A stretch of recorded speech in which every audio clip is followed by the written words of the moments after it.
Avec l'intelligence artificielle, le big data, des acheteurs de plus en plus avertis et autonomes, des centaines de milliers d'emplois de commerciaux disparaîtront dans les prochaines années.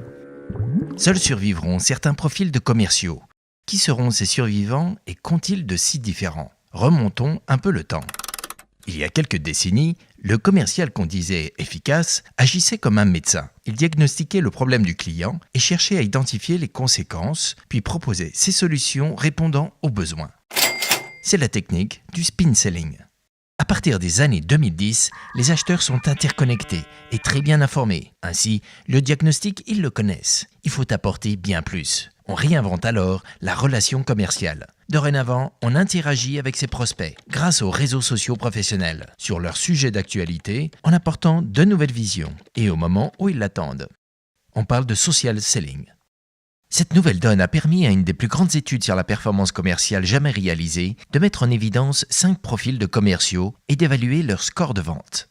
Le hard worker, le relation builder, le lone wolf, le problem solver et enfin, celui qui les surpasse tous par sa nouvelle approche disruptive de la vente, le challenger. Mais à quoi tient le succès du challenger sale? Teaching. Au lieu de parler de son offre, le challenger apporte une vision métier à son client en le poussant à la réflexion. Mais il ne se contente pas de simples questions-réponses. Il mène l'entretien en exprimant sa vision du monde et offre ainsi à son client un regard neuf du marché. Il l'aide ainsi à découvrir des opportunités dont il n'avait pas connaissance jusqu'alors et à trouver la clé pour créer de véritables avantages concurrentiels. Taylor. Grâce à la qualité des informations obtenues et à la compréhension de la situation que le challenger acquiert, il est en mesure d'adapter une offre ciblée pour son client. Du point de vue de l'acheteur, la vente n'en est que plus appropriée. Le taking control. Le challenger prend le contrôle du processus de vente afin de ne pas laisser s'enliser son client et traîner dans le temps. Il a la capacité d'aborder rapidement avec son interlocuteur les étapes à venir, les contraintes de financement ainsi que l'accès au pouvoir de décision.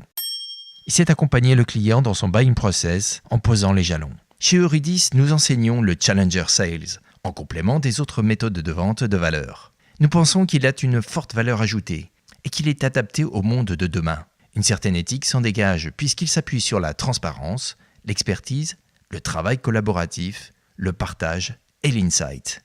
Des valeurs fortes qui redonnent toutes ces lettres de noblesse à l'ingénieur d'affaires. Envie de découvrir le Challenger Sales? La Eurydice Sales Academy vous attend.